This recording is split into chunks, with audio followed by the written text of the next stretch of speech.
नेपालबाट।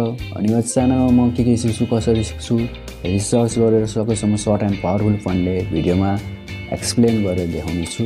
यो भिडियोमा म ट्रिकिङको बारेमा भन्न लागेको छु।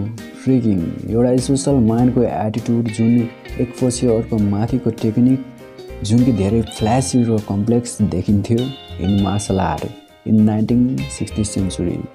ट्रिकिङ मुभमेन्ट चाहिँ पहिला आएको थियो इन taekwondo। स्पिनिङ, जम्पिङ र फ्लाइङ किक्स चाहिँ मिड 1960 सेन्चुरीमा डेभलप भएको थियो इन्टरनेसनल कम्पिटिसनसँगै। एक्चुअल स्पोर्ट अफ ट्रिकिङ चाहिँ इन्टरनेटको पालोदेखि आउन थाल्यो in early 2000 century. Extreme martial आर्टको सोच थियो to be closely approached in sport. उनीहरूले धेरै किसिमको मार्सल आर्ट पर्फर्मेन्स टुर्नामेन्टहरू देखायो इन 19th सेन्चुरी र अर्ली 2000 सेन्चुरीमा। अनि लेट 2003मा अनलाइन ट्रिकिङ कम्युनिटीहरू वेल डेभलप भएको थियो जसले गर्दा एक्रस द ग्लोबल ट्रिकरहरूलाई सँगै ल्यायो। युट्युब आइरहेको बेलामा ट्रिकरहरूले आफ्नै भिडियो अरूसँग सेयर गर्न थाल्यो। यो डिसिप्लिनले पपुल्यारिटी र इन्ट्रेस्ट धेरै बढाउन थाल्यो र 2008 को सुरुवातमा ट्रिकिङले अति पपुल्यारिटी र पब्लिसिटी कमाउन थाल्यो पब्लिकबाट। यसको कारण चाहिँ ट्रिकिङ टिमको एफर्ट हो। ट्रिकिङ ट्रेनिङ र डिसिप्लिन हो जुन किक्स, फ्लिप्स र ट्विस्टको कम्बो हो from martial art and gymnastic. अरू धेरै डान्स मुभ्स र स्टाइल फ्रम ब्रेकी डान्सिङ। यसको एम डिफ्रेन्ट कम्बिनेसन अफ ट्रिक्सलाई ब्युटिफुल र फिलोसफीमा देखाउनु र एचिभ गर्नु हो। ट्रिकिङ टेक्निकको इक्जाम्पलमा 540 कर्क, फ्ल्यास किक, बटरफ्लाई ट्विस्ट र डबल लेग हुन्छ। ट्रिकिङमा कुनै फर्मल रुल एन्ड रेगुलेसन हुँदैन। पार्टिसिपेन्टलाई फ्री हुन्छ जसले जे गर्दा र कुनै ड्रामेटिक मुभ गर्दा हुन्छ जसलाई ट्रिक भन्छ। कुनै मुभ्सहरू ट्रिकिङमा एक्सेप्टेड छ। कुनै ट्रिकर जसले इन्टरनेटमा ट्रिकिङ डिस्कभर गर्छ उनीहरूले फर्स्टमा इजियर मुभ गर्न थालेको हो such as 540 kick, Ariel kick-off र ब्याक फ्लिप र ट्राई प्रोग्रेस गर्दा डिफिकल्टी लेभलमा पुग्न थाल्यो। ट्रिक्स कतिको गाह्रो पर्छ यो मान्छेमा भर पर्छ। कुनै ट्रिक सजिलो र गाह्रो हुन्छ देन अरू नर्मल ट्रिकरहरूलाई सिक्नको लागि।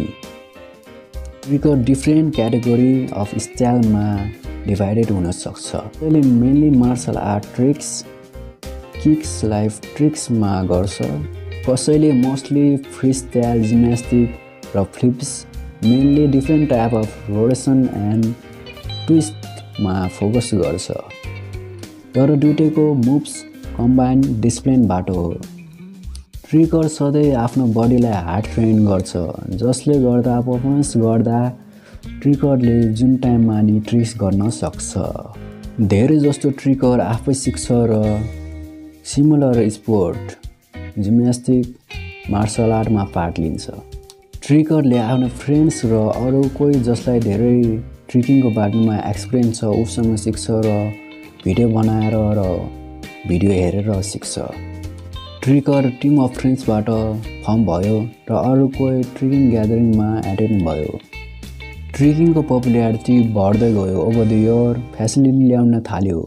जिम्नास्टिक सेन्टर खोल्यो टु कोच ट्रिकिङ र रिसेन्ट इयरमा मार्सल आर्ट र जिम्नास्टिक स्टुडियो जुन ठुलो सहरमा थियो उनीहरूले पनि ट्रिकिङको क्लास दिन थाल्यो। ट्रिकर धेरै घाँसमा ट्रिक्स गर्ने गर्छ। होम म्याट, ट्र्याम्पोलिनको युज गर्छ नयाँ मुभमेन्ट र ट्रिक्स सिक्नको लागि इन अ सेफ इन्भाइरोमेन्ट। अरूभन्दा ट्रिकिङको मुभ्स प्र्याक्टिस गर्दा ट्रिकरहरूको फिजिकल फिटनेसमा इम्प्रुभ हुन्छ। सन र स्ट्रेन्थ ट्रेनिङ चाहिन्छ हाई लेभल ट्रिक्स मुभमेन्टको लागि। डाइनामिक र स्ट्याटिक फ्लेक्सिबिलिटी पनि ट्रिकरहरूको कमनली प्र्याक्टिस हुन्छ ट्रिक्स गर्दा मोसन लाग्नुको कारणले हो। ट्रिकिङ 3 लेभलको हुन्छ, हाई लेभल, मिड लेभल र ग्राउन्डेड लेभल। यो ट्रिकिङको फन्डामेन्टल चाहिँ 6वटा छ। एन्डिङ, सेकेन्डमा रोटेसन, थर्डमा टेकअफमा भेरिएसन, फिफ्थमा ट्रान्जिसन र सिक्स्थमा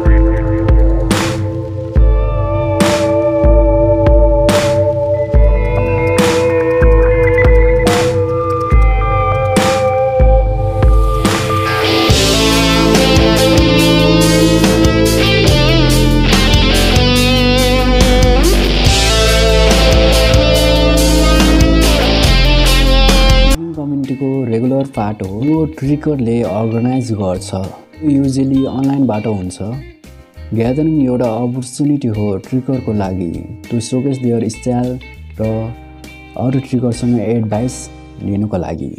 ग्यादरिङ धेरै जस्तोमा एउटा र धेरै सेसन हुन्छ, जहाँ जिम रेन्टमा लिन्छ फर द ग्यादरिङ। भन्दा मिनी ग्यादरिङ पनि हुन्छ, जसलाई सेमिनार सेसन पनि भन्छ, जुन धेरै जस्तोमा घाँसमा हुन्छ। रेगुलर ग्यादरिङ भन्दा मिनी ग्यादरिङमा all of the world attend हुन्छ। मिनी ग्यादरिङले लोकल ट्रिकरलाई एट्र्याक्ट गर्छ वान डे सेसनको लागि। यसले लोकल ट्रिकरलाई भेट्न, सँग ट्रिक गर्न र स्ट्रेन लाग्ने ट्रिक्स गर्न खुवाउँछ। धेरै लोकल पिपुललाई हेल्प गर्छ टु एक्सपोज। यो पपुल्यारिटी धेरै बढ्दै थियो र ट्रिकिङलाई धेरै मिडियाले देखाउन थाल्यो। यो भिडियोमा यति हो, पछि फेरि भेट होला। Trekking is training and discipline.